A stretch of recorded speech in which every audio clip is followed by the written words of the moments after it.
Bom dia a todos! Estamos em mais um Café do Bem. E hoje a nossa programação vai falar o que aconteceu na missa passada, qual foi a leitura do dia. Isso é para quem é católico, né? Mas para quem não é interessante conhecer o que aconteceu em todas as igrejas do mundo na missa passada, sendo que a liturgia do dia ela é igual para todas as igrejas do mundo todo. E com essa prática, você consegue ler a Bíblia por um período em que todas as missas continuam a Bíblia, um trecho bíblico. Ele é dividido em algumas partes e cada missa tem suas peculiaridades, que eu não sei explicar tão bem, mas eu sei que a missa de domingo existem 3 leituras principais. Normalmente, a primeira leitura se remete ao Velho Testamento, em que se coloca o que há de vir, né? Muitos fazem referência ao tempo Cronos, que é o tempo dos homens, né? Que acontece lá bem antes de Cristo, com alguns profetas, e depois acontece na passagem de Cristo, posterior, né? Até o Apocalipse, que é o final, né? Para quem não conhece a cultura católica, o católico ele tem a obrigação de estar na missa de domingo, né? Isso referência ao catecismo, e não estar na missa é um pecado mortal. A gente tem pecados leves, que você não tem muita consciência, tem pecados da palavra e tem pecados também que você estava consciente e não fez. Quer dizer, então não ir à missa é um pecado. O que acontece com esse pecado? Tem que se confessar ao padre, né? É uma regra até interessante, né? Se a gente pensar, vamos fazer uma reflexão rápida. Se a gente pensar que a igreja é algo que existe há mais de 2000 anos e ela nunca mudou o seu rito, e isso é importantíssimo, porque daqui 2000 anos vai estar com o mesmo rito.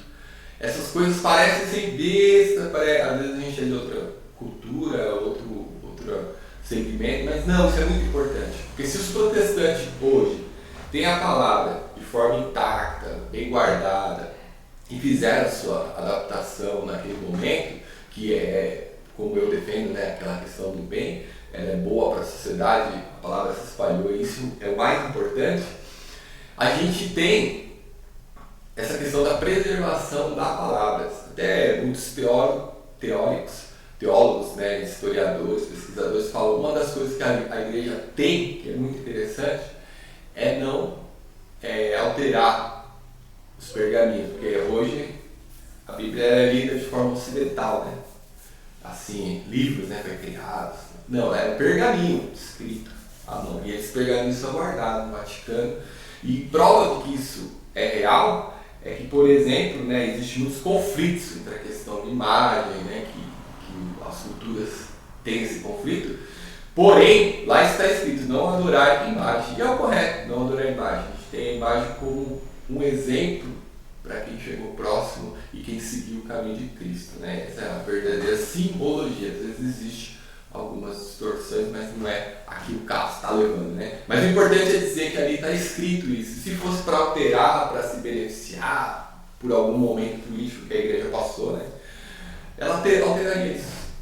Você vê que não tem nada que seja mudado na palavra, porque a própria Bíblia condena aquele que mudar a palavra estará em um pecado eterno, né? Vamos ler a liturgia agora. É bom ter essa introdução, né? Primeira leitura do dia, as missas comuns na semana, elas são mais simples, elas têm poucas leituras. A missa de domingo, ela tem 3 leituras obrigatórias, mais os salmos, algumas outras questões, e a missa é a missa mais completa, né? Primeira leitura é Isaías 61, do 1 ao 2a e do 10 ao 11. Leitura do profeta Isaías. O Espírito do Senhor está em mim, porque o Senhor me ungiu, enviou-me para dar a boa nova aos humildes, curar as feridas da alma, pregar a redenção para os cativos e a liberdade para os que estão presos, para proclamar o templo da graça do Senhor. 10. Exulto de alegria no Senhor, e minha alma regozijasse em meu Deus. Ele me vestiu com as vestes da salvação, envolveu-me com o manto da justiça e adornou-me com um noivo, com sua coroa, ou uma noiva com suas joias. Assim como a terra faz brotar a planta e o jardim fez germinar a semente, assim o Senhor Deus fará germinar a justiça e a sua glória diante de todas as nações. Palavra do Senhor, graças a Deus. Essa foi a primeira leitura do dia 17/12. Foi proclamado nos Salmos, né? Esse episódio deve ter 1, do versículo 46 ao 48, do 49 ao 50, 53 ao 54. Acho que Isaías 61, 10b. A minha alma se alegra no meu Deus. A minha alma se alegra no meu Deus. Lembra que salmos são cantos, né? A minha alma engrandece ao Senhor e se alegrou no meu espírito em Deus, meu Salvador, pois ele viu a pequenez de sua serva. Desde agora as gerações não de chamar-me de bendita. O poderoso fez por mim maravilhas, e santo é o seu nome. Seu amor de geração em geração chega a todos que o respeitam. De bens saciou os famintos e despediu os ricos sem nada. Aconselhou Israel, seu servidor, fiel ao seu amor. Essa foi os Salmos, né, da leitura. Tem a segunda leitura. 1 TS 5, 16, 24. Leitura da primeira carta de São Paulo aos Tessalonicenses. Irmãos, estais sempre alegres. Rezai sem cessar. Dai graças em todas as circunstâncias, porque essa é a vossa respeito à vontade de Deus em Jesus Cristo. Não apegais o Espírito, não desprezai as profecias, mas examinai tudo e guardar o que for bom. Afastai-vos de toda espécie de maldade, que o próprio Deus da paz nos santifique totalmente, e que tudo aquilo que vós, espírito, alma e corpo, seja conservado sem mancha alguma para a vinda do vosso Senhor Jesus Cristo. Aquele que vos chamou é fiel, ele mesmo realiza isso. Palavra do Senhor, graças a Deus. Nós temos o Evangelho, né? A vinda, anúncio do Evangelho, Jó 1:6, 1 do versículo 6 ao 8, 19 ao 28. Aleluia, aleluia, o Espírito do Senhor sobre mim faz a sua unção, enviou-me aos empobrecidos a fazer feliz proclamar. Isaías 61:1. Lucas LC 4:18. Proclamação do Evangelho de Jesus Cristo segundo João. Glória a vós, Senhor. Surgiu um homem enviado por Deus, seu nome era João. Ele veio como testemunha, para dar testemunho da luz, para todos chegassem à fé por meio dele. Ele não era a luz, mas veio dar testemunho da luz. Esse foi o testemunho de João, quando os judeus enviaram de Jerusalém sacerdotes e levitas para perguntar: quem és tu? João confessou e não negou. Confessou: eu não sou o Messias. Eles perguntaram: quem és então? És tu Elias? João respondeu: não sou eu. Eles perguntaram: és profeta? Eles respondeu: não. Perguntaram: então, quem és afinal? Temos que levar uma resposta para aquele que nos enviaram. O que dizem de ti mesmo? João declarou: eu sou a voz que grita no deserto. Planai no caminho do Senhor, conforme disse o profeta Isaías. Ora, os que tinham sido enviados pertenciam aos fariseus e perguntaram: por que então andas batizando, se tu não és o Messias, nem Elias, nem o profeta? João respondeu: eu batizo com águas, mas no meio de vós está aquele que vós não conheceis, e que vem depois de mim. Eu não mereço desamarrar a correia de suas sandálias.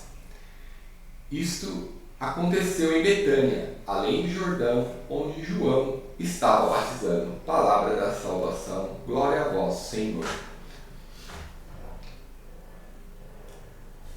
Está aí no meio de vós é que Jesus era judeu, né? E o cristianismo segue a história, a vida de Jesus. Mas Jesus naquela época era judeu e respeitava as regras das leis judaicas. A gente vê todas as passagens, né? Homilia. Caro irmãos e irmãs, que a paz de vosso Senhor Jesus Cristo esteja com todos vocês. Hoje, na liturgia, somos chamados a refletir sobre as leituras do dia. Na primeira leitura do livro do profeta Isaías, somos apresentados a missão do Messias, que é proclamar a boa nova aos humildes, curar as feridas da alma, proteger a redenção para os cativos e a liberdade para os que estão presos. Essa missa é um sinal de amor e misericórdia de Deus para convosco. Nós, como cristãos, somos chamados a participar dessa missa de anunciar a boa nova aos irmãos e irmãs que mais necessitam. Devemos ser instrumento da paz, da justiça e da redenção. Devemos buscar vestir-nos com as vestes da salvação, buscando sempre a justiça e a glória de Deus diante de todas as nações. No Resposário, proclamamos como Maria, a mãe de Jesus, a grande alegria que sentimos em Deus. Ela reconhece que o Senhor fez por ela maravilhas e que seu nome é santo. Assim como Maria, devemos esclarecer ao Senhor e a nós a nos alegrar em Deus, pois Ele é nosso Salvador.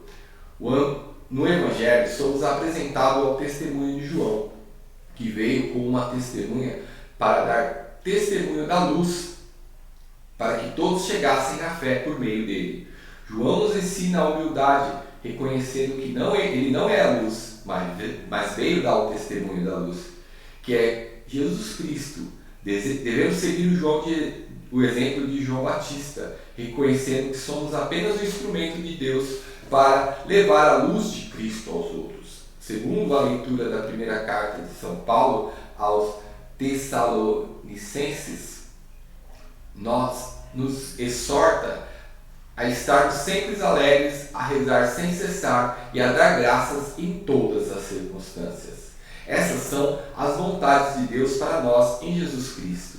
Devemos estar sempre alegres, mesmo diante das dificuldades, e confiar em Deus, sabendo que Ele é fiel e realizará o que prometeu.